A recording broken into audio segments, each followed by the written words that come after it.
We must always remember that the purpose of study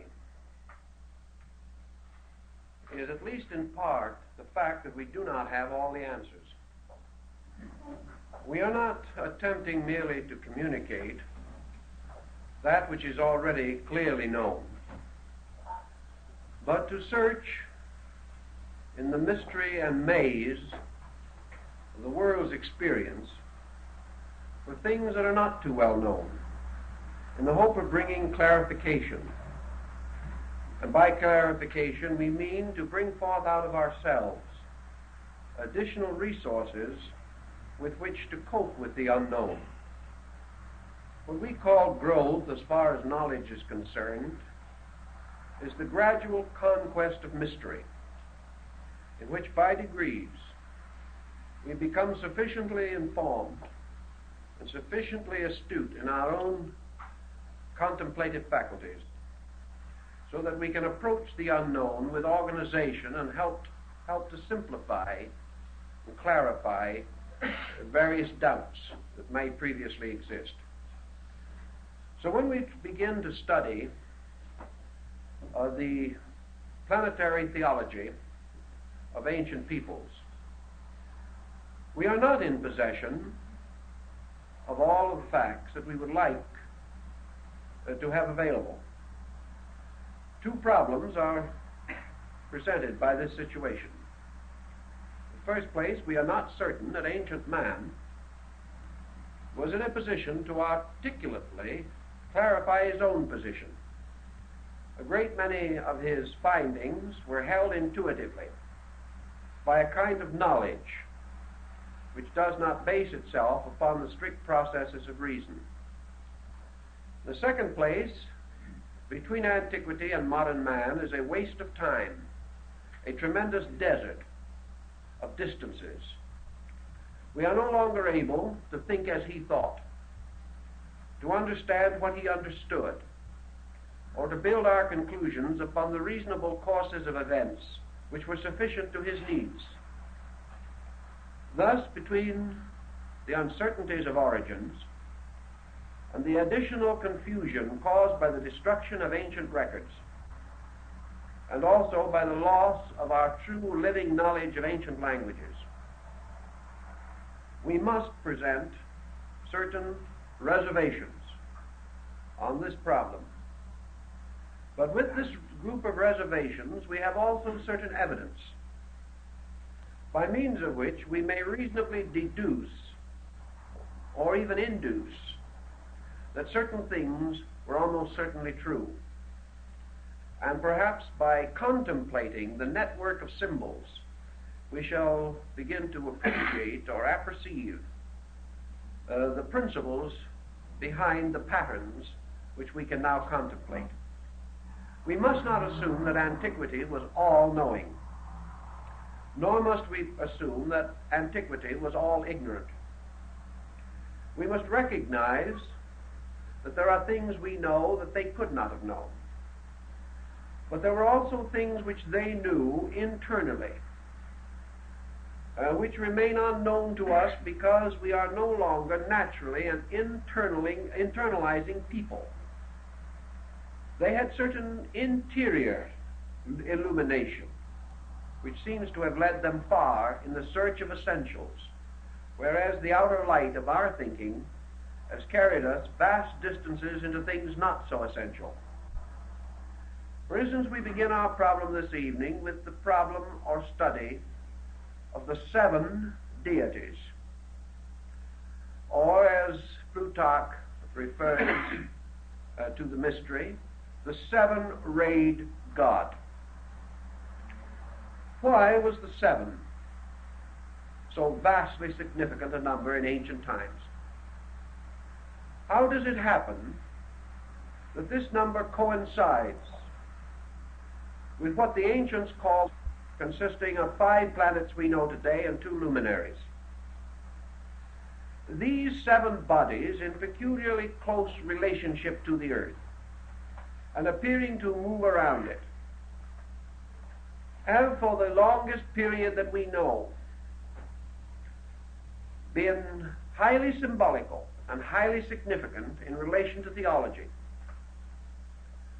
These 7 wanderers, these 7 planets, by the Egyptians, by the Persians, the Hindus, the Chinese, the Greeks, and many other peoples, particularly perhaps even the Babylonians.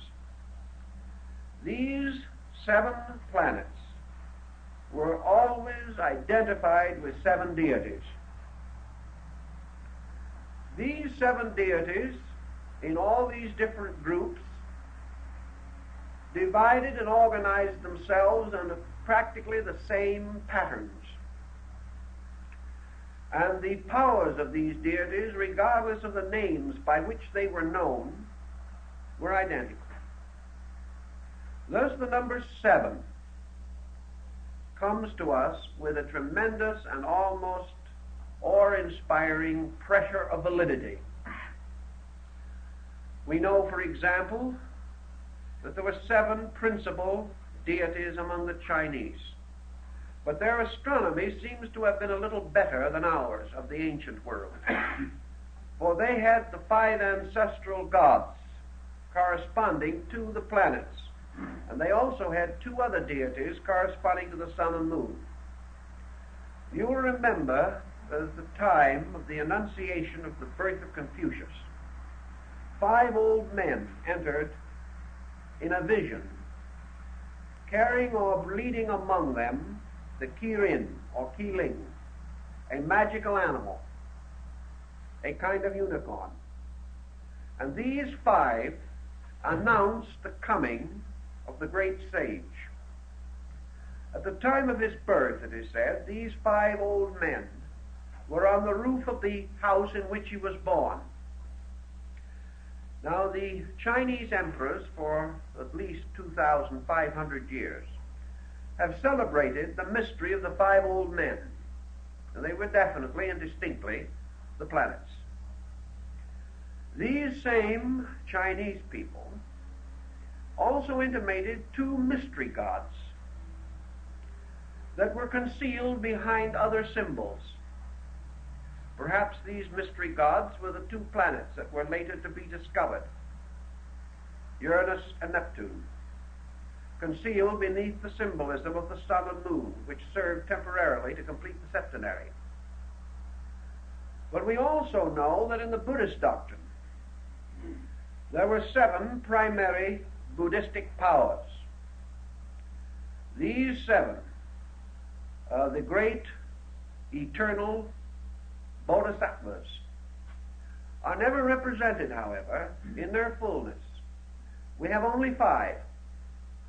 Like the 5 old men of China, we have the mention of 7 Dhyana Buddhas, but we only have pictorial presentation of 5, arranged in the form of a hollow square, with the 5th in the center. Now, the Greeks had the same subterfuge of using 5 and 2 in a very strange combination. Philo-Judaeus tells us the 7 planetary gods were the vowels, or the 7 powers of sound. Is it not interesting, therefore, that we are still having trouble with our 7 vowels? We only recognize 5. And we have a funny old doggerel verse that has been used in school for a long time. The vowels are A, E, I, O, and U, sometimes W and Y. We've never been able to quite arrange this W-Y situation. We have, however, the 5 vowels that we know. Researchers, even in so conservative a field as Dr. Rhimes, in his extrasensory perception research, follows the old belief that man has 7 senses, but we can only find 5. Again, 2 concealed. And we are told that these 2 concealed sensory perceptions relate to the extrasensory gamut, or perceptions that are as yet in potential, but not yet in potency, in the life of the average human being. Thus we have a series of strange 5s that fall short of 7. And this peculiar situation has continued even into the study of sacraments, where certain sacraments were for the laity and certain only for the priesthood. The ancient Kabbalah says that originally Moses wrote 7 books, of which 5 are the Pentateuch and the others are lost. The so-called 6th and 7th book of Moses that you can buy in paper bindings in some bookstores, this compound is a forgery, dating from the Middle Ages. But the 5 books of the law are said to have been only 5/7 of the original revelation. So this 5 again appears. And wherever this 5 appears, it has been tied to the planetary mystery. Now, if we wish to assume that the divine creative power was a septenary, let us consider for a moment what Pythagoras thought of the septenary. From the earliest studies of numerology, back in the classical period when folks really took it seriously, and at the time when it was applied directly to certain classic alphabets. And this is important because in ancient times men paginated and numeralized by means of letters, which we no longer do. Therefore, pages were lettered instead of numbered, and every letter had its numerical equivalent, unvarying. We do not have this in English. But according to Pythagoras, the number 7 was the number of law. It was the number of the universe. It was the number of the gods and of the immutable principles which lie at the root of existence. Irenaeus tells us that one of the old Gnostic symbols of Christ showed the head of the Savior surrounded by a halo of 7 rays. These rays, assumedly, representing the 7 powers, the Messianic dispensation. We learn in the book of Revelation of 7 churches which are in Asia. And these, of course, carry very closely to the 7 chakras of the Tantric Vedantic system in India. And the moment we go into the problem of the 7 chakras, we come again into the 5-7 difficulty. Because our systems in Asia break up, and some systems insisting that there are only 5 of these centers, and the other systems representing 5 developed out of 7 and 2 in potential. So we come back to this strange number again. And this number constantly fights the struggle between the 5 planets and the 7 members of the solar system anciently known and recognized. On another level then, let us go back to our Egyptian religion, where we learn that Ptah, P-T-A-H, the potter of Memphis, the deity who fashioned the world upon a potter's wheel in the form of the egg of Seb, the great mother goose. By the way, a little tie-up to our fairy stories and our mother goose legends, because in several religions the world was created in the form of the egg of a mother goose. Rather curious. But folklore has stepped in and distorted these things almost beyond resemblance to the facts. But Ptah, who fashioned the world egg, similar to the world egg of the Greeks, which broke into the golden and silver hemispheres and gave birth to Castor and Pollux. But this egg, fashioned on the potter's wheel, was the work of the master builder, the master potter. And Ptah was the lord, governor, and presiding genius over the 7 Harmonian artificers.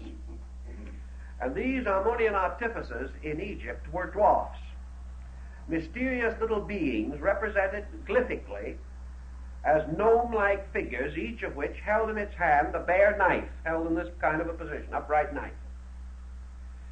These were the knives which the worlds were gouged out of space.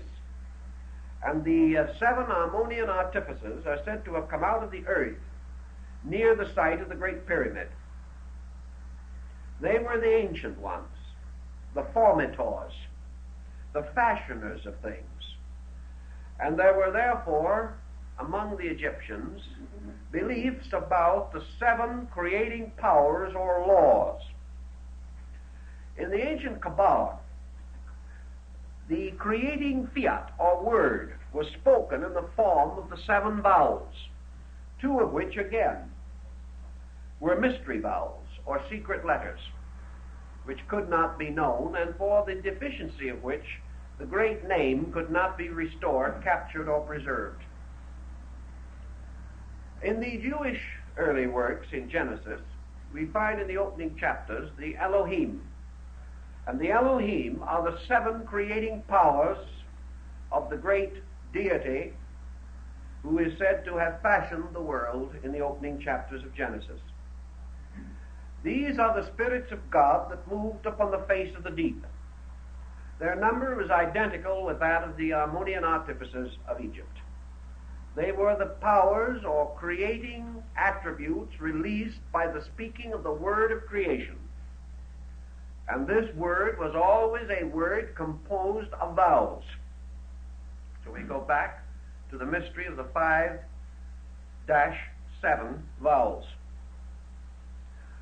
All these things point to some kind of a doctrine, which frankly and obviously is very difficult to trace after so long a time, but it meant something and had a very clear and definite bearing upon the entire structure of the universal organization as it was known to the ancients.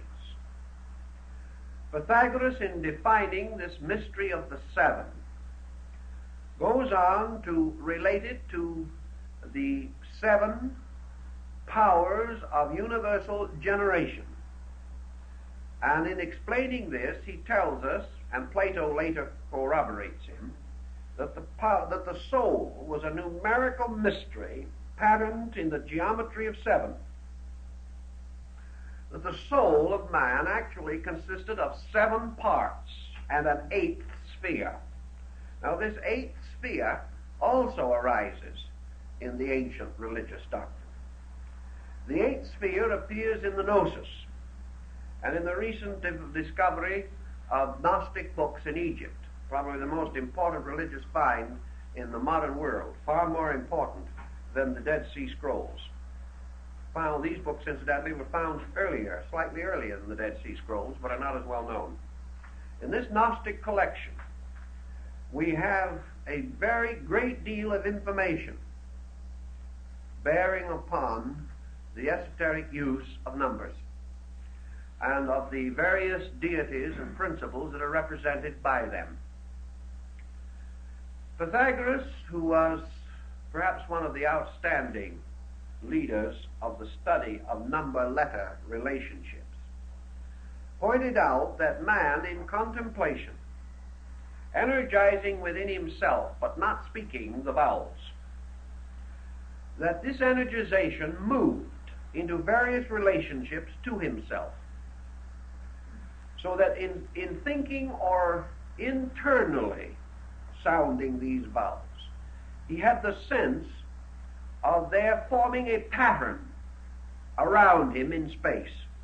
Some of the vowels have to be thought or sounded above, others below, some before and others behind, some in the center. These vowels naturally, by their sounds, produce patterns that are of the greatest importance. In the Vista Sophia, and the Book of the Saviors, and the Gospel of Truth, the great Gnostic writings, we also learn of this 8th power, or 8th sphere, from above below. And this 8th sphere is called the abyss, or the dead world, or the world of darkness. And the 8th sphere is our planet, thus supplying to the ancient a mystery, which in the Gnostic ritual is sometimes called the abortion. It is the abode of the fallen spirits, and it is also, as Pythagoras pointed out, the sphere of generation. So he bestowed upon the 7 energies of the soul an 8th power, which he called the power of generation. The 8th power of the soul being that which precipitates it into body and creates its association with physical and material things. Thus the 8th planet and your Yezid Sevirak, your various sects worshipping the diamond peacock, also know of the mystery of the 8th sphere. and we have intimations of it and hints of it in many places. We find it in Christian religious symbolism, where the Virgin, clothed with the sun and carrying the man-child in her arms, is standing upon a globe. This globe is the eighth sphere which is beneath her feet, just exactly as it is presented in the Gnostic rituals. Now, if you go back to Revelation for a moment, you will come to the seven lamps and the great figure that moves among them. And we know that in the tabernacle and temple rites of the old Jews, the seven-branched candlestick is the symbol of the seven planets. All this shows a tie. It shows this tie returning. I talked to some of the medicine priests among our southwestern Indians. To them, the planets also have peculiar meaning, although these Indians do not appear to be aware of any astrotheological symbolism such as we know. Still, these planets are superior beings. And why a light in the sky should so universally be so regarded, where it has no correspondence in human experience, can only tell us that either there was an ancient diffusion of this knowledge, or that man has intuitively developed it within his own psychic nature. And it is possible that Pythagoras being correct, and that man possessing a soul, which is archetypally sevenfold in principle, that this sevenfold archetype forces man to contemplate everything outside of himself in terms of a septenary. He cannot escape the incessant demand of discovering seven around him, because he moves from a point of seven within him. Such might sustain some of our thinking, and so we proceed to some of the theological systems of devices by means of which this particular and peculiar pattern is revealed to us. The seven great gods have always played their dominant roles, and each of these deities has had a common purpose or reason for the symbolism that has arisen around him. A very good description and discussion of this will be found in Godfrey Higgins' great work, The Anacalypsis, which is probably one of the most exhaustive and, for most readers, exhausting study of the subject that can be discovered. But Higgins, who had a monumental capacity for analogies, practically every religion of the world, not only to discover the septenaries, but also to discover the numerical equivalents of the names of deities, so that these in turn could be fitted into this essential septenary pattern. His attainments in this direction, or in these directions, were outstanding. Do we have, in our experience, certain patterns on which we can build? What are the analogies that we really know, or believe that we know? Let us begin with one of the luminaries that perhaps will offer itself for our early contemplation. The Egyptians declared that Isis represented or symbolized the lunar power. But this was not enough in itself, because in all these ancient peoples we can't exhaust their thinking with a single statement. Therefore, we have to go further. Isis representing the lunar energy from Isa, meaning ice, frozen, something held locked, crystallization. These terms might be applied to what we have often held to be the condition of things on the moon.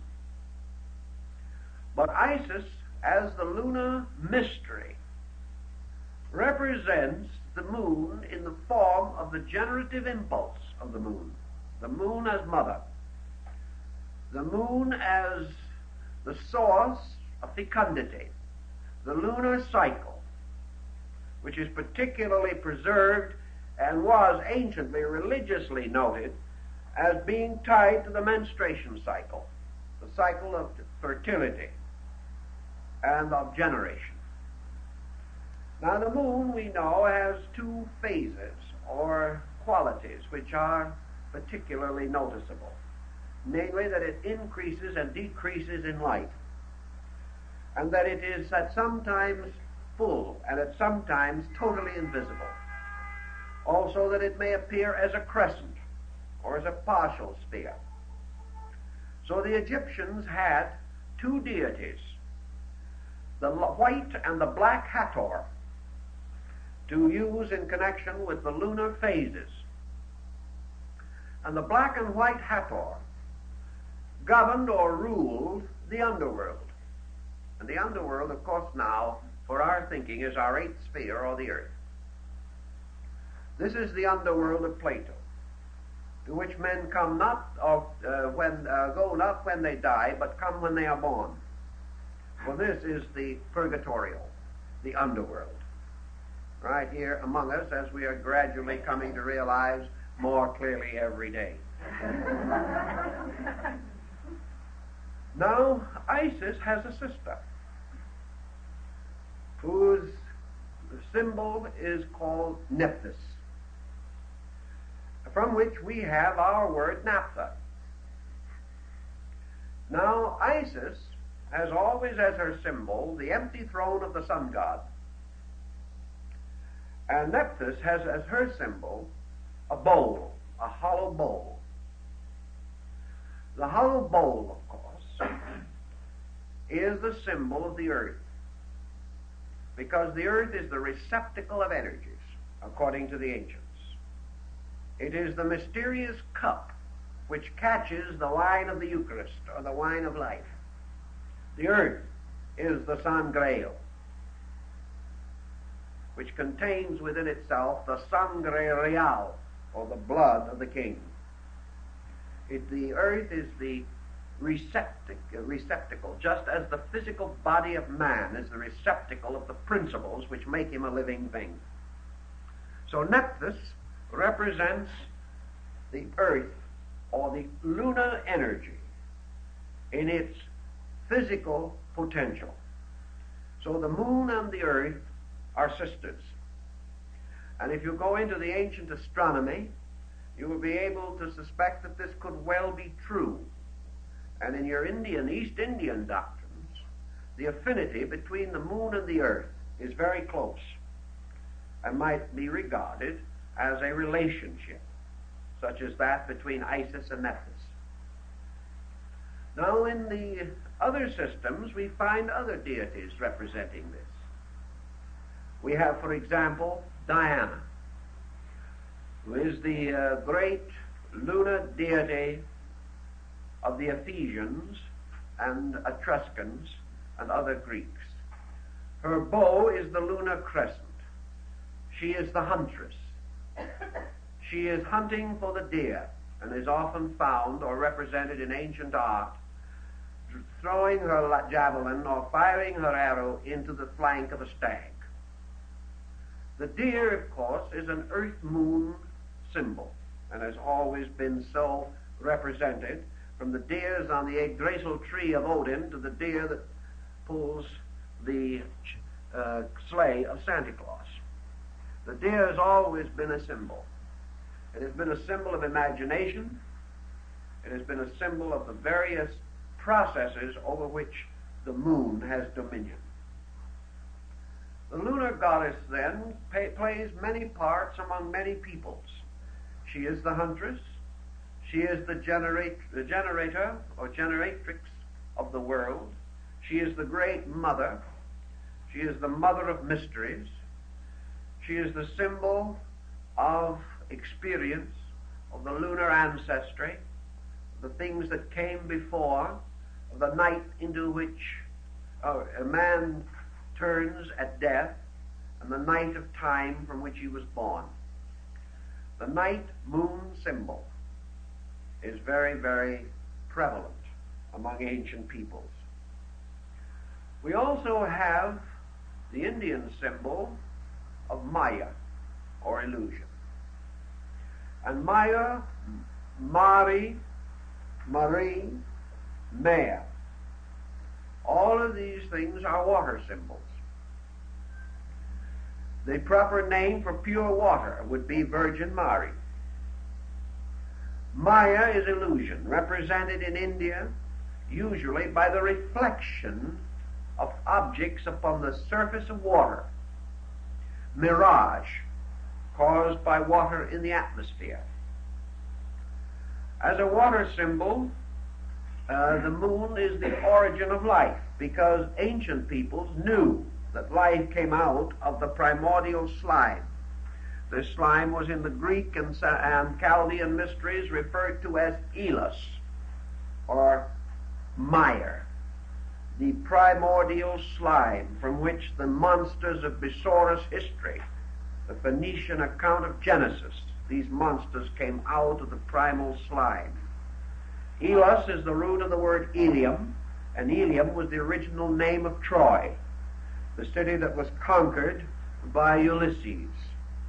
And the victory of Ulysses over Troy, the mystery of Helena, or Helen, over whom the Trojan War was fought, Helen is an ancient name for the moon. So we have astronomy playing its part all the way through these stories. And we find almost always your lunar symbol as representing an illusion of some nature which must be overcome. Also, illusion in the sense of primordial ignorance from which wisdom is born. Therefore, reality is the child of illusion. Reality is born of illusion. Man born into the world is born into a state of ignorance from which he must ascend, or which he must transcend by his own wisdom, skill, and understanding. Therefore, through the illusion of life, through the miseries and misfortunes of ignorance, through wrong action, man is gradually pressed on to the achievement of truth. Therefore, truth is forever born of illusion. And it is also the radiant light born of the mother darkness, the light that shines in the darkness, and the darkness comprehendeth it not. So in other legends and in other peoples, we also find this story of the moon divinity. We have, for instance, the interesting note that when Michelangelo made his magnificent heroic figure of Moses, he placed lunar horns upon the forehead of the great lawgiver of Israel. No one knows why this occurred. But we do know that the ancient Geographic cult, which caused or leads to what is called the root J in the Jewish religious history, was originally a lunar volcano cult, whereas the Elohistic cult, or the branch E of the ancient Jewish descent, was the cult of the artificers of Egypt and the Elohim, or the builders. And these two were originally separate religions, but they were blended together. The horns upon the forehead of Moses remind us also of the horns upon the altars of the tabernacle, the horns upon the crown of Osiris, the horns upon the helmets of the Vikings and the ancient Nordic peoples. These horns are the lunar horns, just as surely as the ancient Ark of Noah, or the Ark of Noah, is the horizontal or fallen lunar crescent capable of holding water in the ancient beliefs, what we call the wet moon. Many, many such parallels. But now let us pass to another group, just to see what kind of trouble we can really get into. Let us take the character of Mercury. Now, the planet Mercury in astrology, which has come down from the inscription tablets of Sargon, and which has never changed greatly its meaning, either in Eastern or Western thinking. Mercury, to the old astrologers, was described as a neutral power. That Mercury served almost completely according to the nature of the planet with which it made its first aspect. that the power of Mercury, like that of the Greek Hermes and the Latin deity Mercury, derived therefrom with some restrictions, was the messenger of the gods. The peculiar symbol of the mercurial message, or the messenger, was the power of the dog, the faithful dog star. And the power of Mercury was associated with the faithful transmission of knowledge. And the ancients placed this symbol under the control or direction of Sirius, the dog star, the star of the faithful one. And it still occurs in some of our religious rituals and so forth. And in the Quran, one of the animals that was permitted to enter heaven was the faithful dog that went into the cave with the 7 sleepers of Ephesus. Now, the 7 sleepers of Ephesus is another interesting legend relating to the 7 and this recurrent number. In this case, the 7 sleepers, the 7 powers of the soul, and the faithful dog, the body, all went to sleep together. In the study of Mercury, we also go into our Hermetic analogy, and we come upon the sovereign symbol of Mercury, which was the original Egyptian deity Thoth, T-H-O-T-H. Thoth is actually the root of our word thought, and has to do with the principle of mind. Thoth was regarded as the author of the great body of sacred writings, more than 40,000 volumes. We are not to assume, of course, that these were the writings of one person, but the writings of one mind distributed among all living beings. Universal mind writes all things.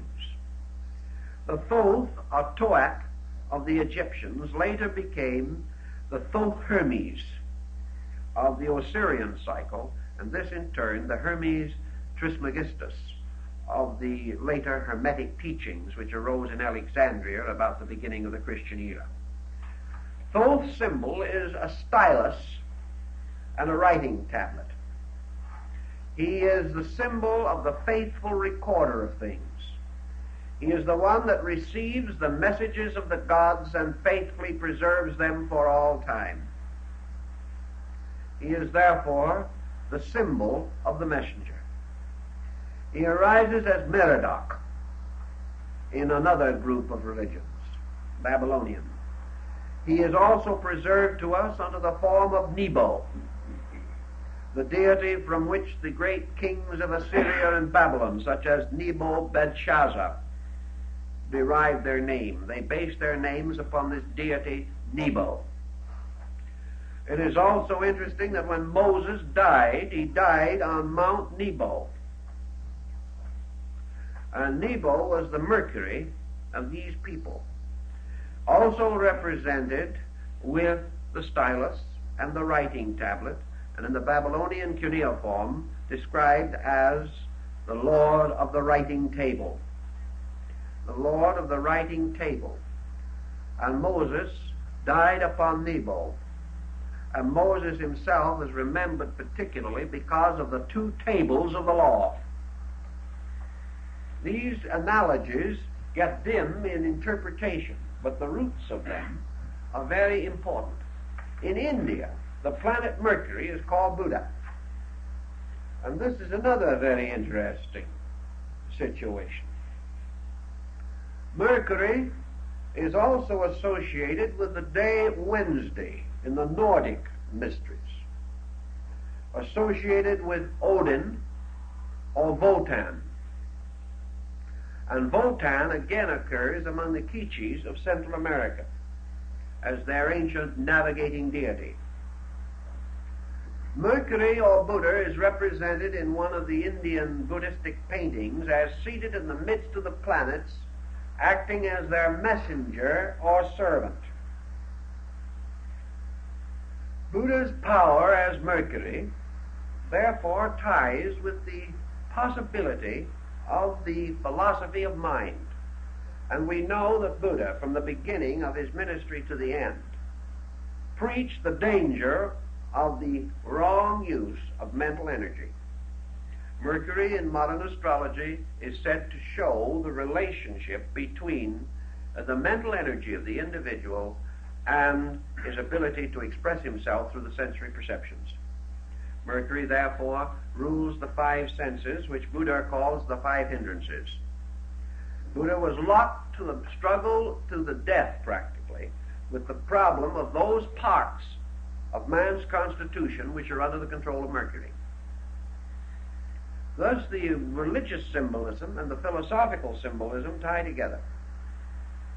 The 7 days of the week, of course, are another interesting example of the septenary. And in the septenary, we have another curious point.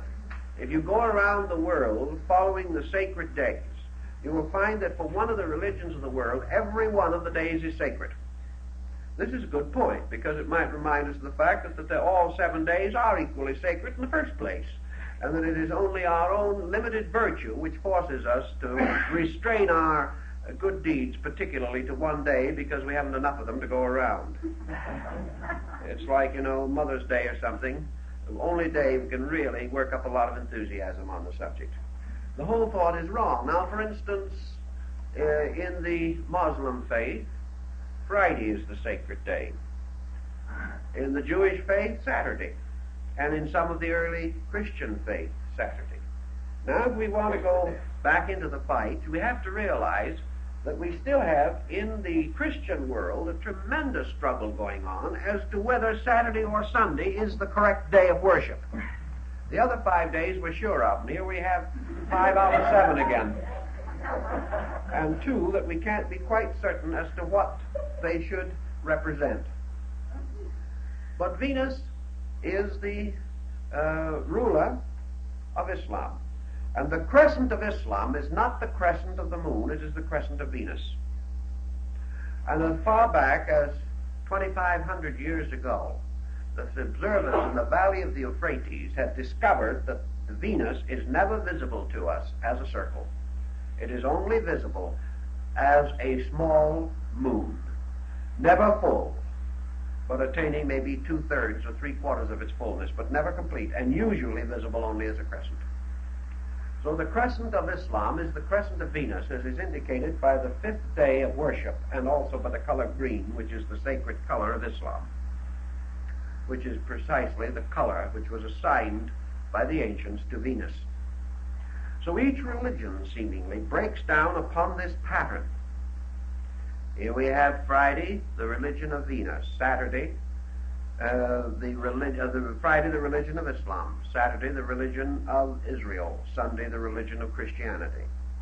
And if we study carefully and go back through the records, which is quite an imposing task, but it can be done, I have gone through it, we find every one of these days was essentially related to one of the great planetary mysteries.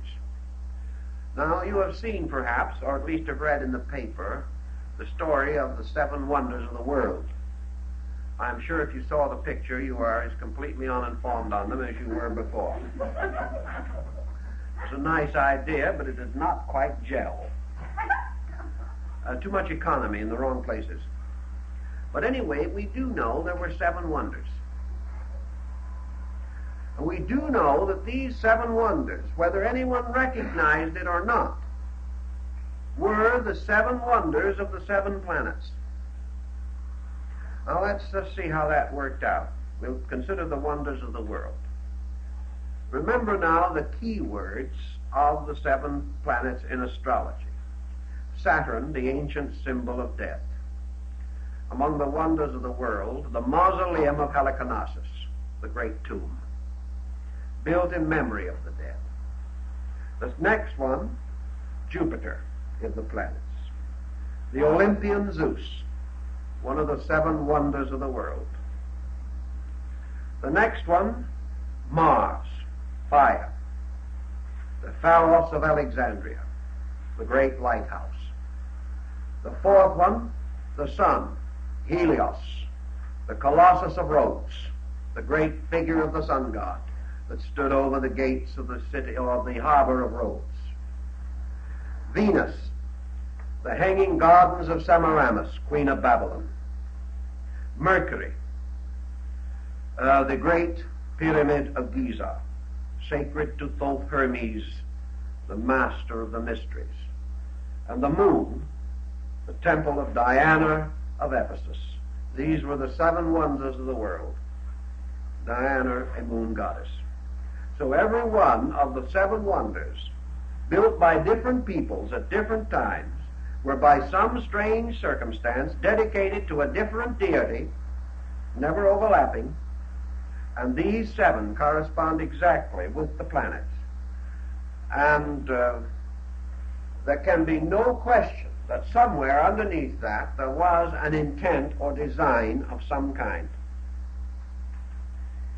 Again, your septenary, and of those great remains, those great monuments of antiquity, only one remains, the Great Pyramid of Giza. The others have vanished in the waste of time, and we know their places by legend only. We believe that part of the old ruins of the Hanging Gardens of Babylonia may exist, but we are not certain. So here again we have what were called the pentacles, or the magical devices of the great creative septenary. And it would seem to me that developing of this idea might have been very interesting in connection with this motion picture that I mentioned, because it would show an ancient knowledge of astronomy and would also have revealed the mysterious fact that these various nations and peoples of different beliefs and of no great friendliness among themselves had all united to adore the seven powers of the soul. And each had chosen a different one. And each had chosen the one that was related to his own religion, showing that at that time there were seven of these groups, each worshiping one of the seven planets, powerful enough to undertake and complete the enterprise referred to under the story of the wonder, which one of the seven wonders it may be. So here's another case where these planetary symbols have moved in on us. And we can keep on going, and we can find them in Polynesia. We find them among the Eskimos. We find them everywhere. And out of these symbols, we come by degrees, as in the case of Mercury, to the realization that we are dealing with basic or symbolic principles, that there is a relation between the sensory perceptions of man, the races of man, the continental diffusion of human culture, the species and the types, genera of living things, all of which are capable of septenary division, the different philosophies and schools of ethics, morality, all of these great structures fit together to form one basic concept. Now, in your ancient Greek music, you had the same problem. You had seven musical modes. You had the seven strings upon the Orphic lyre. You had the seven basic forms of Chinese music. And you have the septenary restated in the ragas of India, particularly in playing upon the great instrument, the veena, which is the sacred instrument of the goddess of music, of wisdom, and of harmony, the deity Sarasvati. Always the same number. The Chinese name the strings of their musical instrument after the planets. If, therefore, this number continues and falls along as we have suggested, we cannot question that the ancients held these points to be valid, that this analogy was real and purposeful to them, returning to the seven styles of architecture, the seven liberal arts and sciences, the seven sacraments, the cardinal virtues and the deadly sins, the seals of revelation, the trumpets that sounded, the lamps upon the altar, and all these mysteries, always identical in principle.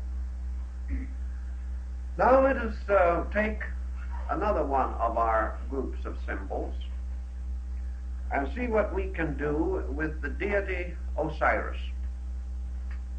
Osiris, we are told, rules the underworld.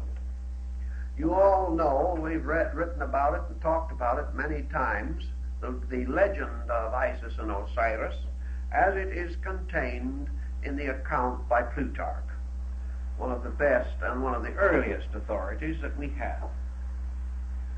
We know that after his cruel martyrdom, Osiris descended into the underworld to become the Lord of the quick and the dead. We know that his throne was set up in Amentet, the subterranean world. And here, with the attendance of his sister wife Isis and her sister Nephthys, he became the judge in the great weighing of the soul. Plutarch tells us that Osiris is the subterranean sun, that he is therefore the light that shineth in darkness, and the darkness comprehendeth it not. This light which shines in the darkness is the night sun of Apuleius, who saw it blazing beneath his feet when he entered the sanctuary of Proserpine. Paracelsus tells us that there are 3 suns in the solar system, that every solar system has actually 3 sun structures or solar structures in it, as represented by the trimuta of the Hindu. That there is the spiritual sun, which is in the true center. That there is the psychic sun, which is in the northern focal point of the ellipse, and there is the material sun, which is in the southern focal point. And the mental or psychical and the physical sun, called by the Persians and Hindus Sura and Asura, the true light and the false light, Ormuzd and Ahriman, the good angel and the fallen angel.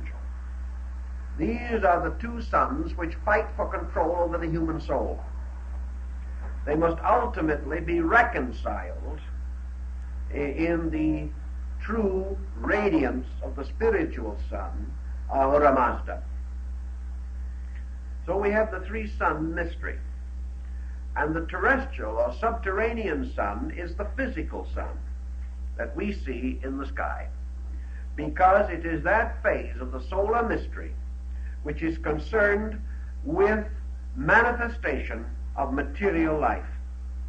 Thus, this is the infernal sun, or the lower dark sun, that we see and which we regard as supernally brilliant. But this is the sun which feeds only body, but concealed behind it is the psychic sun which feeds souls, and ultimately the spiritual sun which feeds all things. This story is again contained for us in the transfiguration of Jesus. And the statement, of course, is preserved in the Bible, where it is said, "My tabernacle is in the sun." This mystery of the sun and the solar rite comes down to us in the Osiris cycle. For Osiris is the light of the underworld.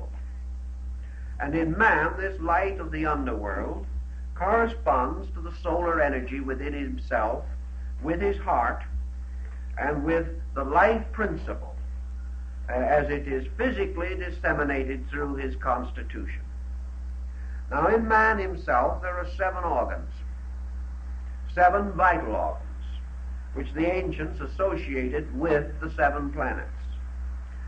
The heart, which is the center and the archetype of the body, is called in Buddhism the Saptapana cavern, or the cave of the 7 rooms or parts.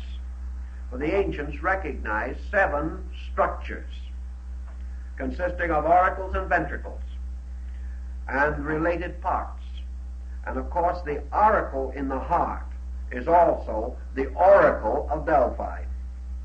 For it was from the heart that the great oracular manifestations were revealed. As the man thinketh in his heart, so is he.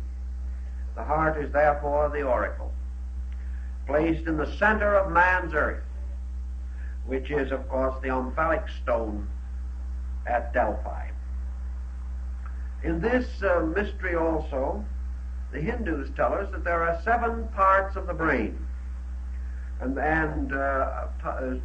Albertus Magnus gives us also the septenary division, that the 7 planets are posited again in the brain as their polar positive extremity. And that also, as the earliest researchers indicated, there are 7 sections of the human eye, and that every part of the body is septenary. We know that there are 7 important ductless glands forming the endocrine chain, which still represents the most mysterious structure of the body. And I was talking to a doctor not more than 3 months ago, and he said, yes, we still think in terms of the 7 ductless glands, although we have a tendency to gloss over it, for the reason that we understand 5 and know nothing of the other 2. We have the same problem again coming up. The pituitary and pineal, while we may not say we know nothing about them, we do know something, but we do not know enough about them. We know a considerable amount now about the pituitary, but the Sabbath gland, the 7th, the gland of the arch of the entire system, the keystone, is still an almost impenetrable mystery. This 7th, by the way, is the eye, the mysterious, internal or all-seeing eye of the mysteries, which is again the symbol of Osiris, as worn upon the throne crown of of Isis. So these problems come back in great mystery to us. But Osiris, as the subterranean sun, is body filled with eyes and plumed with the crowns of the north and south, or the extremities of existence, is part of a great solar cycle mystery. And his relationship to Typhon and the destroyer is not difficult for us to restore if we think a little. Quetzalcoatl, the feathered serpent deity of the Mayas, is another Mercury god, or another Hermes.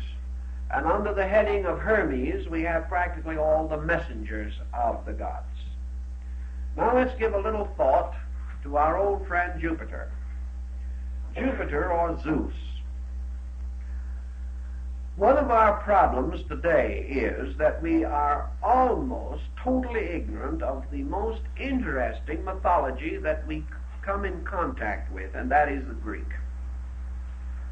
With the exception of those mystifying and hopelessly inadequate fables so lovingly preserved for us by Bullfinch, we have almost no knowledge of Greek theology.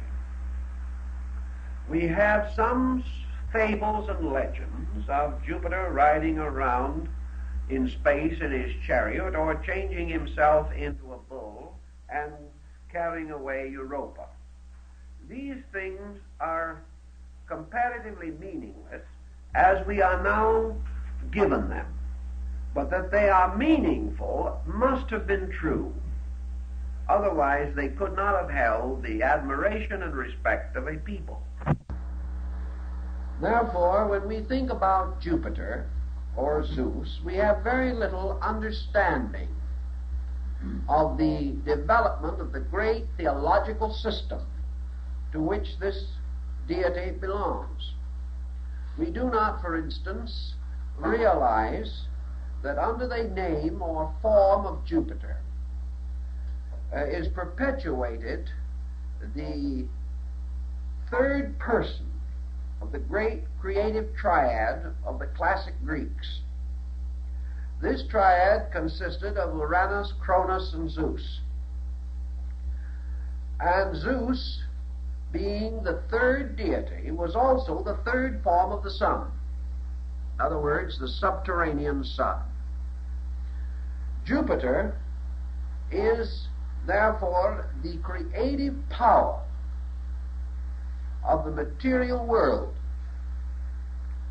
the demiurgus, or artifact, or artificer, the builder of the material world of things. Zeus is divided into two other deities, Zeus Poseidon and Zeus Hades. Both Poseidon and Hades, the water and underworld deities, are aspects of Zeus, or belong to his order. Therefore, the Greeks tell us there was a celestial Zeus, the one sitting in the heaven with the thunderbolt. There was an aqueous, or terrestrial Zeus, Poseidon, lord of the seas. And there was an infernal Zeus, Hades, keeper of the underworld. And these three were the aspects of the mundane creating power. And these three aspects give us the three objective worlds in which we exist. Zeus, therefore, in man psychologically corresponds in many ways to the rational ego. Zeus can be compared to the mind united to the ego principle, and therefore becoming the ruler of man's underworld, or the personality. Zeus is the archetypal legislator of personality, ruling the world from the personality downward, and constituting, therefore, in his three aspects, the mental, emotional, and physical attributes of man. Also, these attributes as we find them in the universe. Man being only a miniature archetypal pattern of something greater, or a miniature of a greater archetypal pattern. If we begin to study these points, we shall see that our astral theology forms a series of keywords, or keys, by means of which, through simple symbols, we can arrange all the patterns and designs of the creative processes of life. Now, if we go back to the early legends, for example, we discover that Zeus, representing the third created power, the power of the material world, was required or forced to overcome the titanic forces. Now, in Greek mythology, there was a group called the Titans.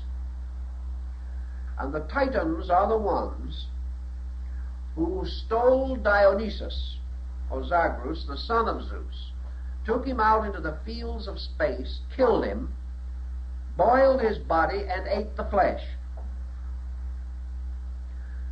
And when this occurred, Zeus, becoming aware of the smell of the fire in which they were cooking the body of his son, turned his attention, his one eye, which, like the eye of Otan, was the eye that saw all, turned this eye upon the Titans in chaos, perceived their crime, and launched his thunderbolt upon them, in which he destroyed the 12 primordial forces.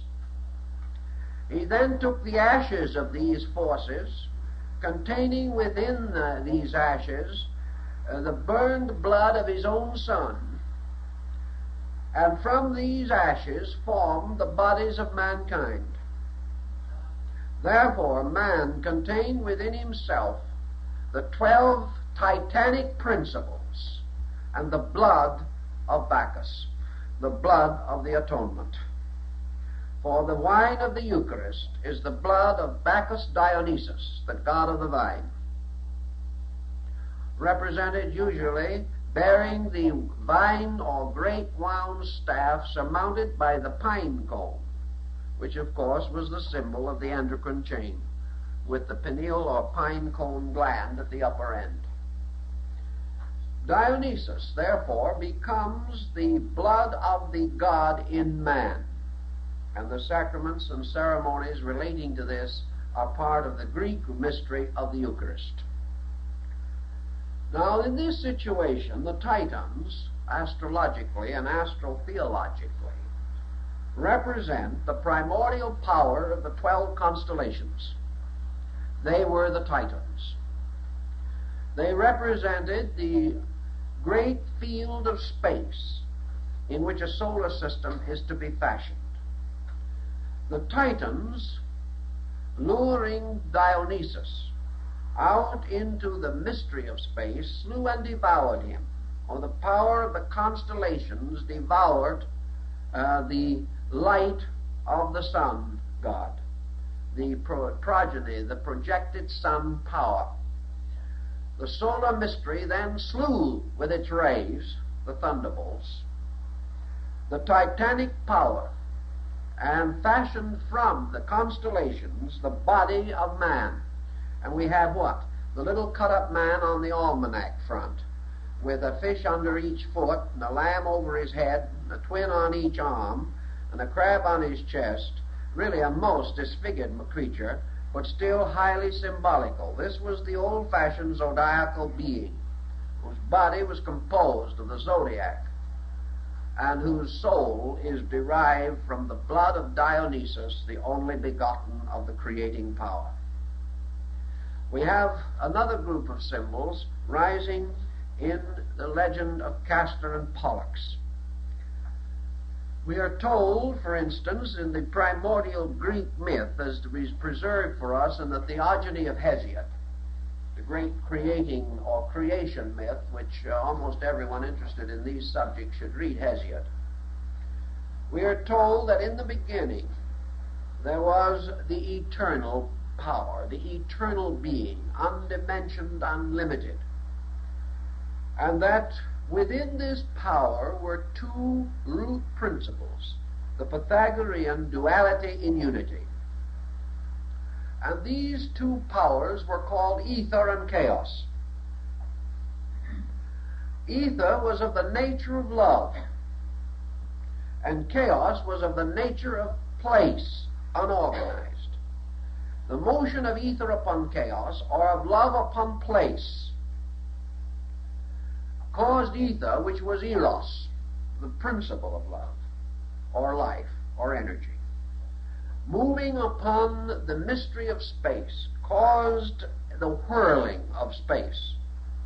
Here we have the same principle with the Nordic mystery of the frost giants and the fire giants on the edges of the great cliff of Ginnungagap, and throwing their flames and hoarfrost into the abyss, they united and fashioned out of fire and frost the whirling form of Ymir, the primordial place giant. In the Greek system, the struggle of ether against chaos caused motion. This motion ultimately became a great cyclic motion, or a curved continuum. The turning upon itself formed ultimately the great field of the world egg. In due course of time, the world egg burst open. But perhaps before we get to this, which is a very dramatic episode, we could leave you in suspense for a moment as to what is going to happen, and mention something else about the egg, which I think is very interesting. Namely, that this egg was divided into a northern and southern hemisphere, of which the northern was gold and the southern was silver. Remember the use of the egg symbolically, and the colored Easter eggs by the Druids, and still the use of the sacred egg at Easter by the Greek Orthodox Church, in which the presiding priest gives each member of the congregation an egg as the symbol of the resurrection. Now this is an interesting thing, because the use of the egg symbol goes back to the serpent egg of Britain and the Druids and many other mysteries. But anyway, we have restored the idea now that our egg had a gold and silver hemisphere. In due course, this egg burst open, and there came forth out of the egg Phanes, the great principle of objective existence. And Phanes was a deity with 5 heads. And these heads resemble those of the cherub of Ezekiel, except that there was an extra head. This is not so different from the mystery of the Vedas in India, because when the light of the Vedas burst upon the world, the Vedas were said to have possessed. Now the Vedas, remember, are the Hindu law. and we are acquainted with 4 Vedas. Now, according to the ancient Hindus, the 4 Vedas form the heads of the law. But no matter when you look at these 4 heads, there is always a 5th head in the back that you can't see. So actually, the Vedas consisted of 5 works, all of which are known, the 5th being called the Black Veda, or the hidden one. Now, the 5th head of Phanes is also hidden, but it exists. And the 5 Vedas and the 5 books of the Mosaic Law are both Pentateuchs, or 5-fold books. And Phanes represents the 5 powers of the true planets out of the 7 which we have previously mentioned. Now, Phanes, bursting forth out of the egg, became the Cosmocrator, the blazing forth of the primordial form of the universe itself. The 5 heads are again the 5 Dhyana Buddhas, which blaze forth out of Adi Buddha, the supreme basic consciousness of the world. In the case of Phanes, from this power, or from Phanes, in turn, was born Uranus, the lord of the sky, and the 2 hemispheres of the egg, which have been broken apart, formed the superior and the inferior worlds. And it is said in the Old Testament also that which was, though the waters which were above the heavens were divided from the waters which were beneath the heavens, or the firmaments. And the upper half was the heavenly world, and the lower half was the natural world. And out of the cleavage of these 2, Phanes, or the power of creative vitality, the objective archetype, was released. Phanes became the father or creating principle of many, that is, of multitude, or of legion, the formation of living things. And they all took their archetypes from his 5 heads. These represented, therefore, 5 streams of life, which many people still represent today as the 5 elements of ancient alchemy: earth, fire, air, water, and azote. And the 5 kingdoms which we represent, or were represented in the Greeks: the mineral, plant, animal, human, and heroic. The 5th being the power of ether, or the energy of the soul, Akasha. In the development of these legends, therefore, we have the use of elements, we have the use of signs.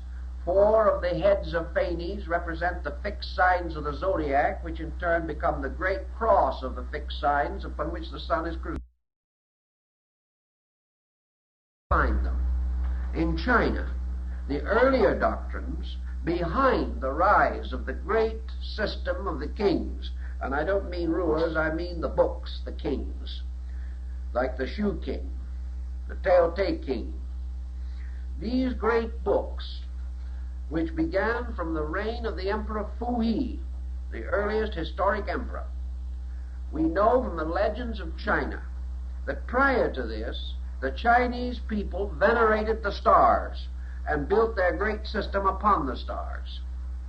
We know that when Muhammad entered Mecca and overthrew the idolatry that was there, he was attacking the ancient religion of the Near East, particularly of Arabia, Persia, and what we now call the Eastern Mediterranean. And this religion was Sabianism, the worship of the stars. We know that the earliest faiths that we have of Egypt indicate that they were preceded by an astronomical cult. We know this was true in the valley of the Euphrates.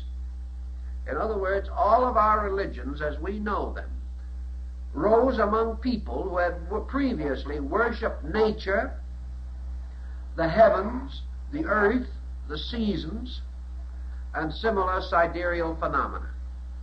When the great Arya migrations in India moved down from the Trans-Himalayan area across the Indo-Gangetic plain to occupy India as we know it today, they moved in upon the Dravidian culture which already existed there. And Max Muller says the Dravids worshipped elements, planets, and stars. So Indian culture, as we know it, arose in an environment previously controlled by star worship. How does this happen? Where was this star worship? These people were not astronomers as we know them.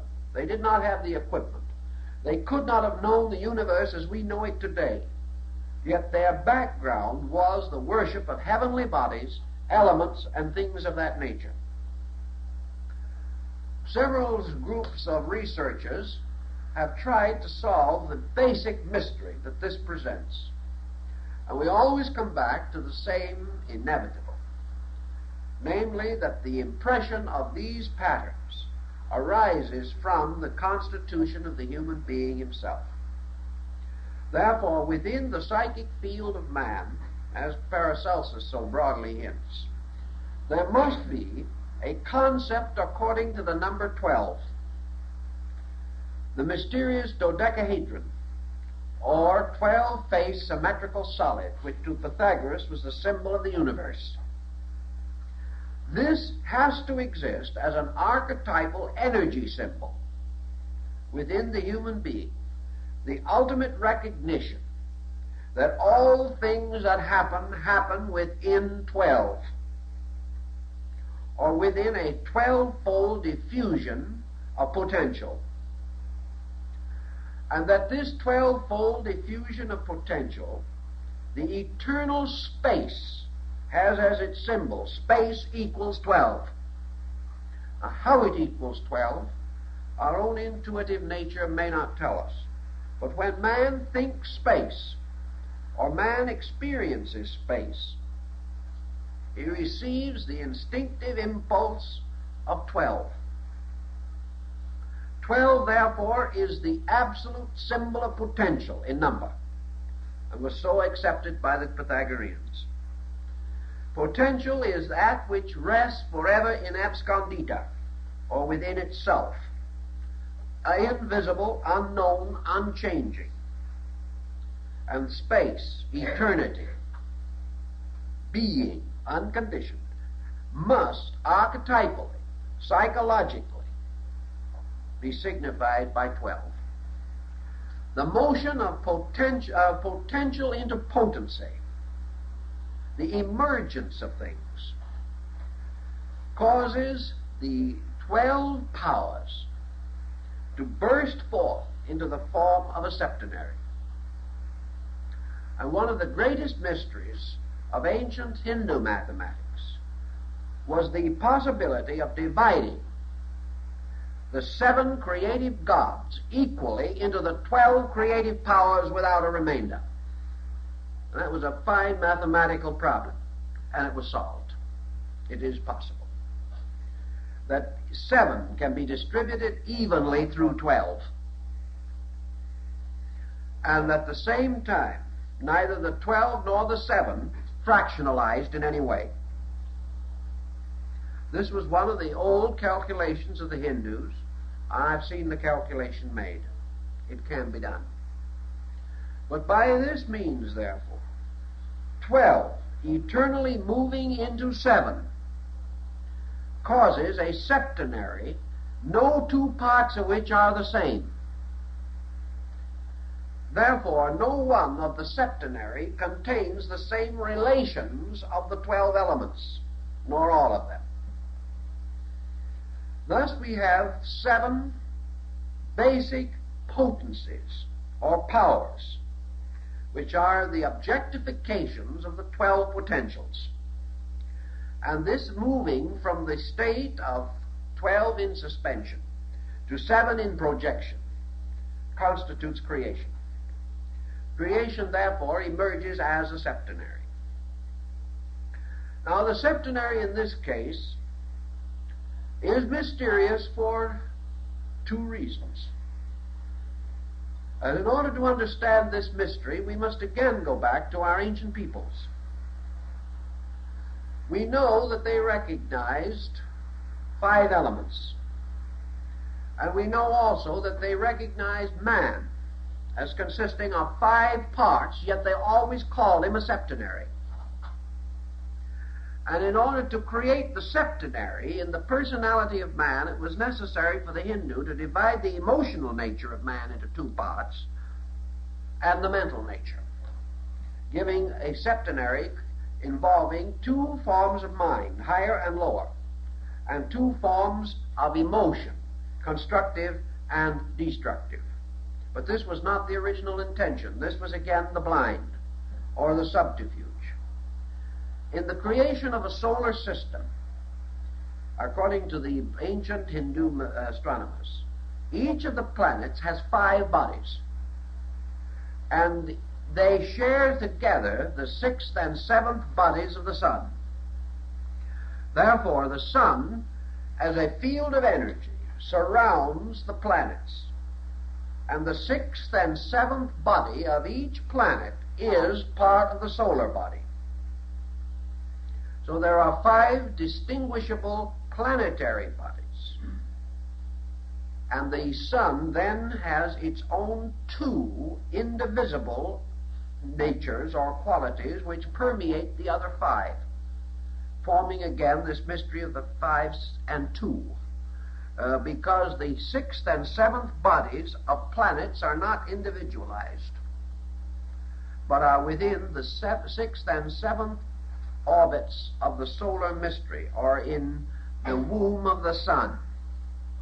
They are not born. Only suns are born. Planets are embryos. Therefore, no form of life on a planet can transcend 5 levels of development without moving from a planetary to a solar focus. Thus, the 6th and 7th Buddha to come are secret. The 6th and 7th senses are secret. The 6th and 7th vowels are uncertain. Always the same symbolism.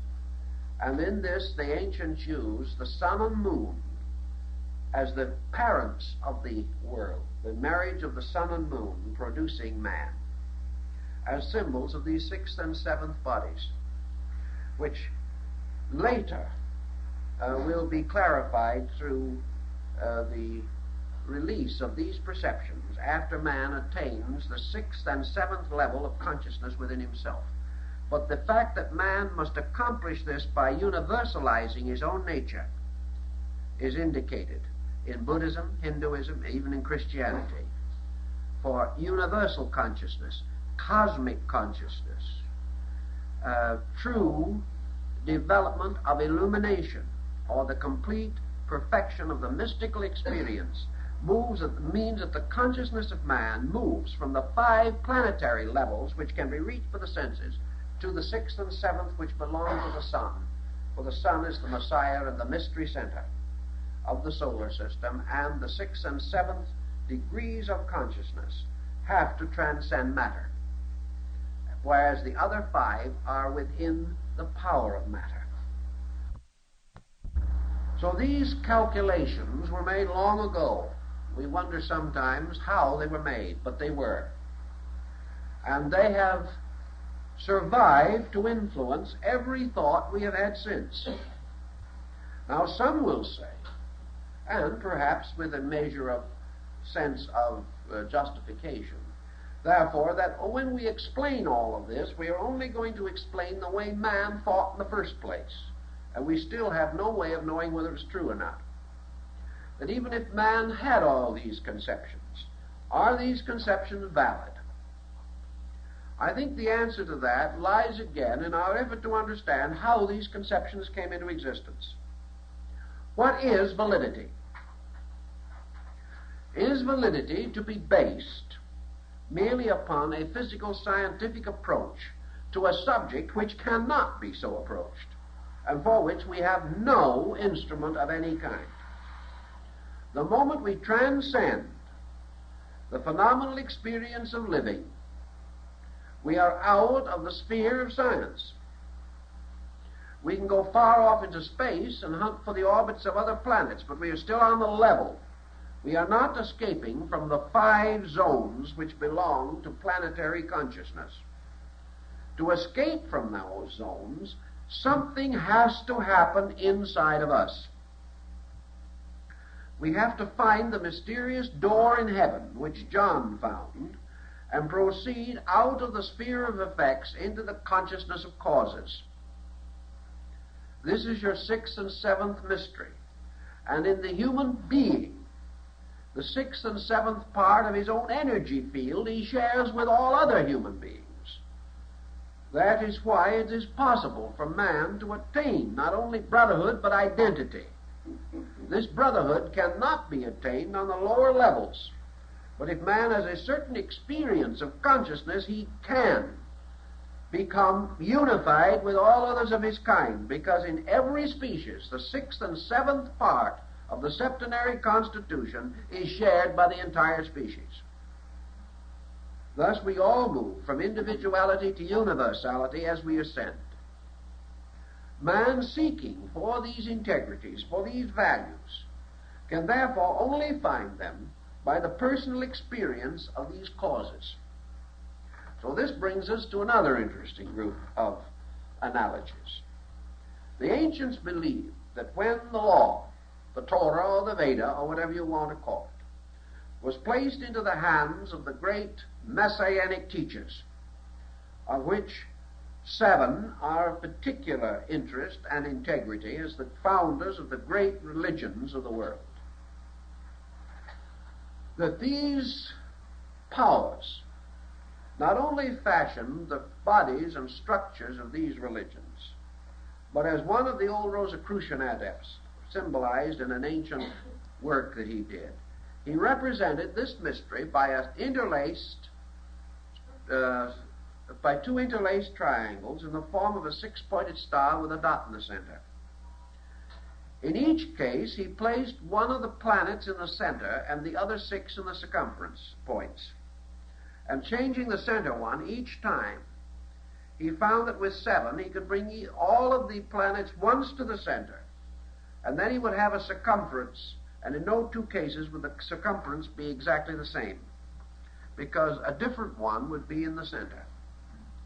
This, he said, was the ancient arrangement or order of the astro-mystical theology of the ancient religious systems. In antiquity, they did not have religions as we know them today divided into 4 or 5 great name groups. Religion in those ancient times consisted in the veneration of certain deities, and many peoples, not even speaking the same languages or knowing each other at all, worshiped the same deities. But altogether, there were approximately 7 of these major religious motions. Each of these religious motions, like the 7 wonders of the world, had a different core point. It was moving on a different member of this septenary body. I was mentioning this not long ago when someone pointed out, but Life magazine says there are not 7 or 8 religions, there are only 5. And they gave 5. What about the other 2? Well, that's an interesting point. There were more. But again, the 6th and 7th religious power has not been given strictly to religions. It has been given to all of them in common. There are 2 powers which they share in common. In the development, however, of a simple symbolic septenary of planets, we do have what appear to be 7, but 2 are luminaries in disguise. In the development of the old system, these religions each served one of these deities in a peculiar way. And each of these deities represented one of the basic aspects of consciousness. The religions, therefore, actually formed, as in the legend of Jacob's ladder, a ladder of values. For each religion was like a chakra in the great Kundali system of the meditating deity who fashioned the world. religions like races were specializations of the soul powers of man. And these specializations were septenarial, so that there were 7 great houses of God with certain esoteric disciplines and rites and symbols and allegories and legends peculiar to them. And these religions arose within racial structure and within national distribution. The whole thing was mathematically fitted together. Frank Higgins, Masonic writer, working about 35 years ago, took the globe of the planet and he began to study this problem of the 6-pointed star with a dot in the center. And he placed this star within the interior of a globe, with the upper and lower points coinciding with the poles. He then whirled this star, so to say, within this globe, causing the other 4 points of the 6-pointed star to make lines around the globe at the points where they actually touched the surface, the inner surface of the globe. And he considered these points degrees of latitude. He then went on and continued his studies by dropping lines from various parts of the earth to the core and to the opposite side, always keeping the original form of the 6-pointed star. As a result of that, he came up with a very interesting discovery, that the great religious centers of the world all fall geographically almost exactly on the spots indicated by this division and this placing of the 6-pointed star within the globe.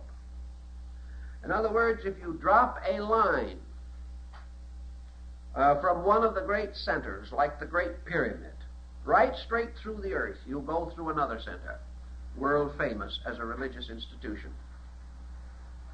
You go through these systems, and he made a very careful study of it and came to some extraordinary conclusions, that the entire distribution of man's worship has been mathematically correct in terms of the earth on which he lived, which is not remarkable when we realize that whoever built the pyramid, not less than 4,000 years BC, was able to orient that building at that time to the 11th decimal point.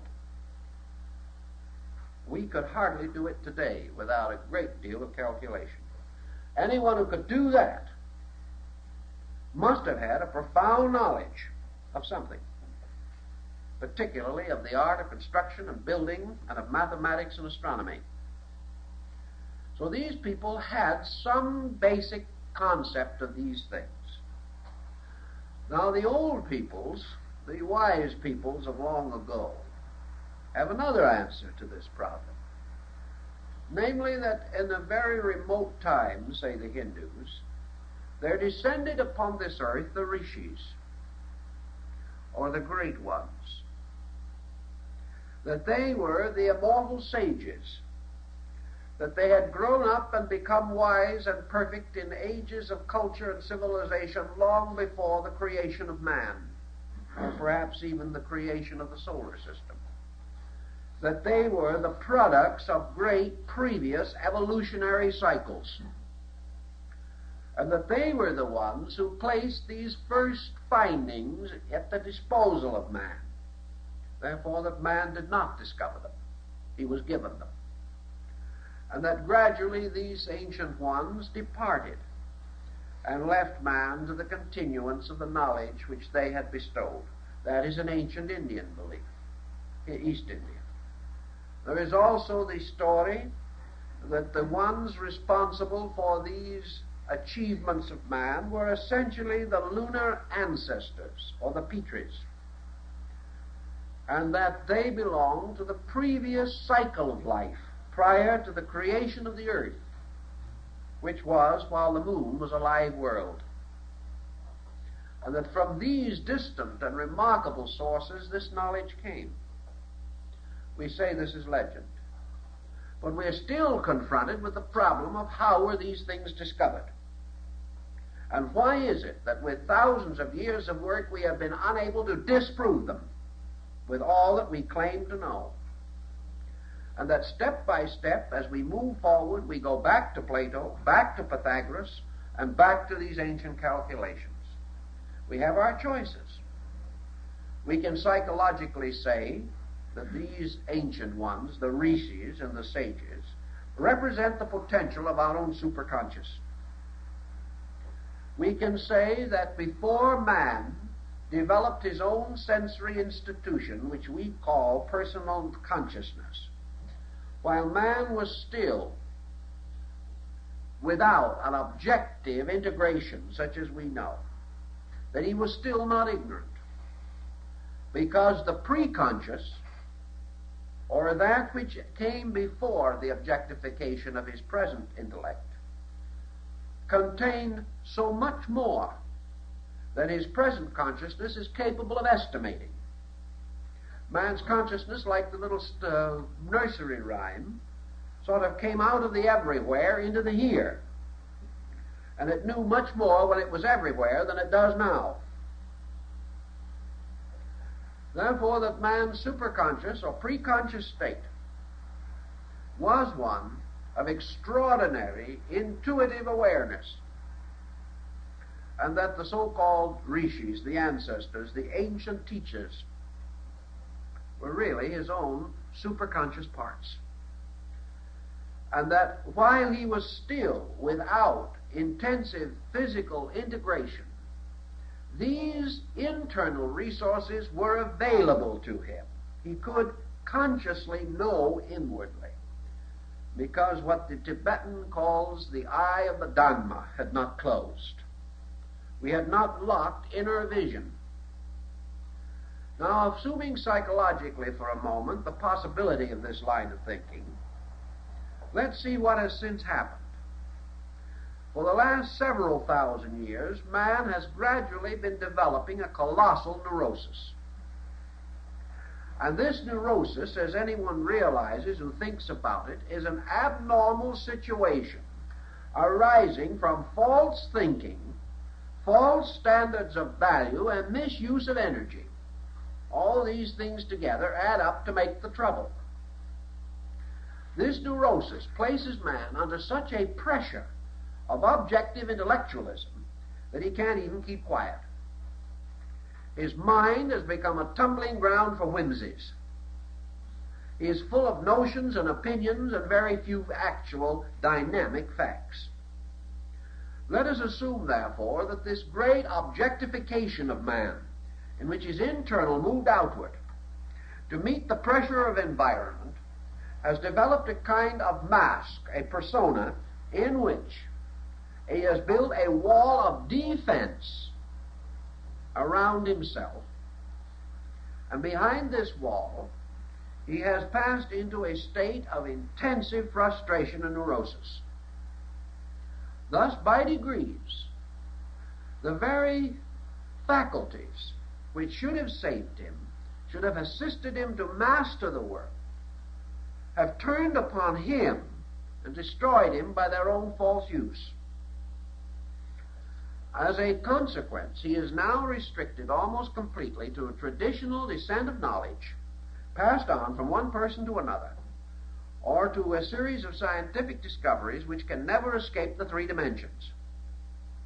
He has lost this power of knowing the ancestor, of communing with the Rishis or the saints. He cannot talk with the gods. He is not of that race in which the gods, as mentioned in Genesis, walked in the garden in the cool of the evening. The trouble is, the evening now of a man is not cool. It is a tempestuous world in which subtle things have very little possibility of expression. It might well then be assumed as possible that man, locking himself in an intellectual complex, which is very deep, very sound, very terrible in its implications, has simply locked the inner power to know. Therefore, that he can no longer conceive of how anyone else had it open or was able to know, but that from man's own preconscious, which is man's link with the universe, man intuitively knew, because he was able to name and recognize the facts of things, which we can no longer do. So we have several choices now.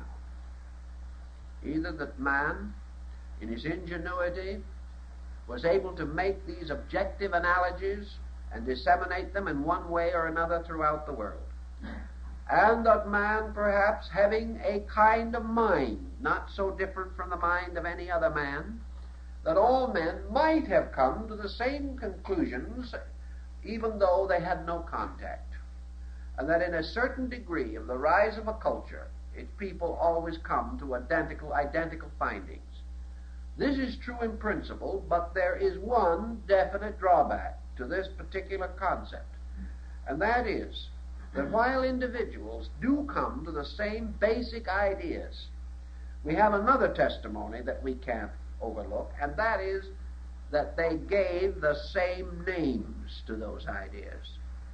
And this brings it a little too close to a coincidence for pleasure. We cannot assume that man, by this method of common learning or common induction, would come to such absolute detailed similarity.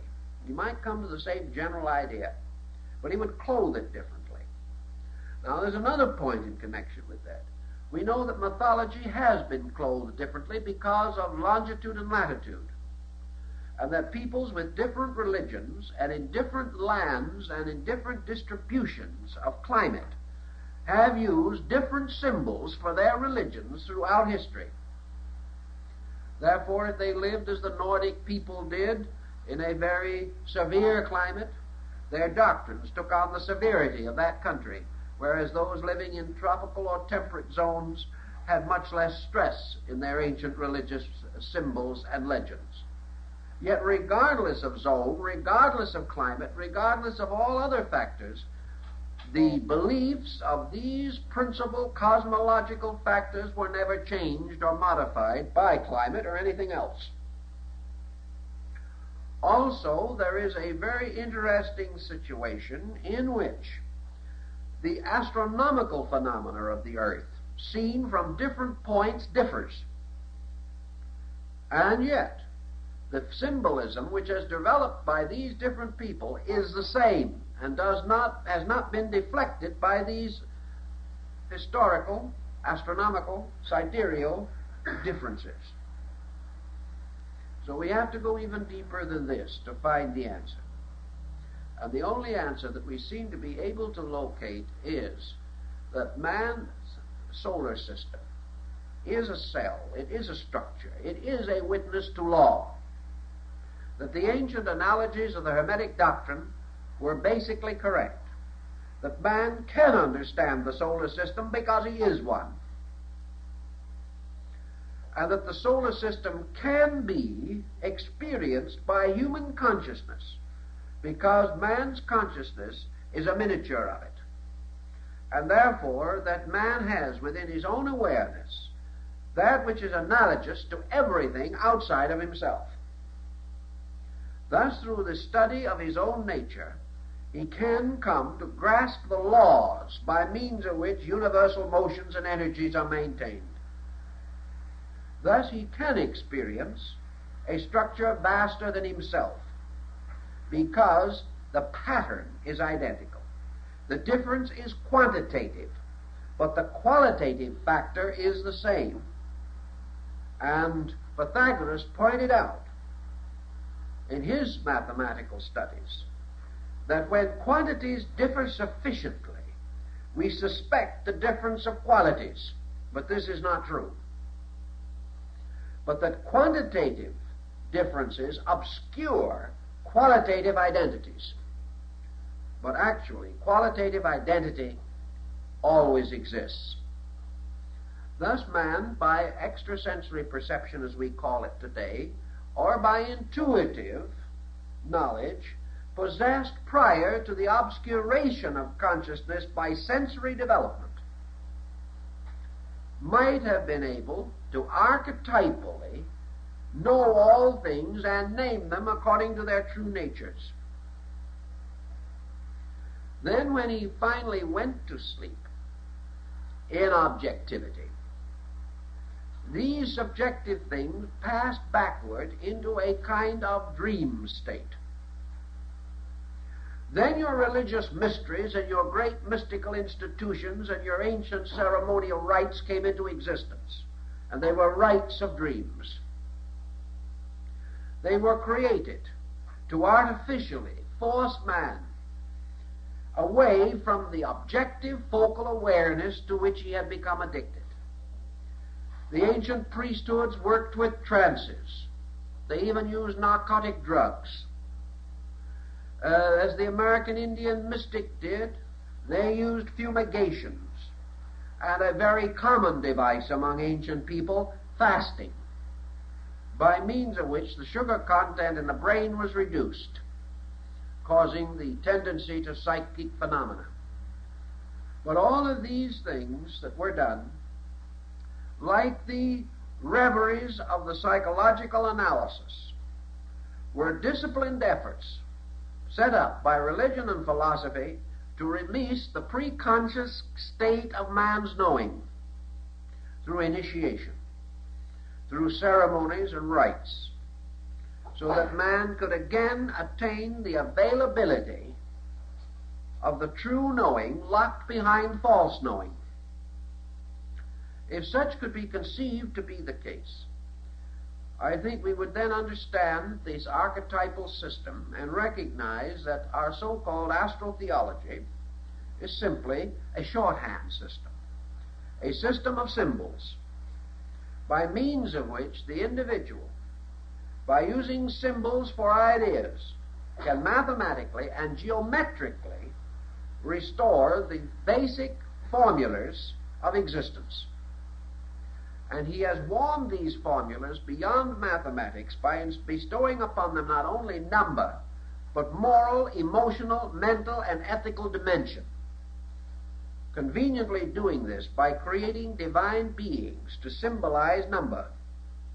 These beings are gods in the Greek and other pantheons, the great orders of divinities of ancient worship, which are actually symbols of living mathematical focal points, endowed with the qualities of those points as well as the quantity or mathematical distribution of pattern, on the basis that the ancients maintained, namely that every mathematical formula was also a moral structure, a living thing, not merely a dead pattern.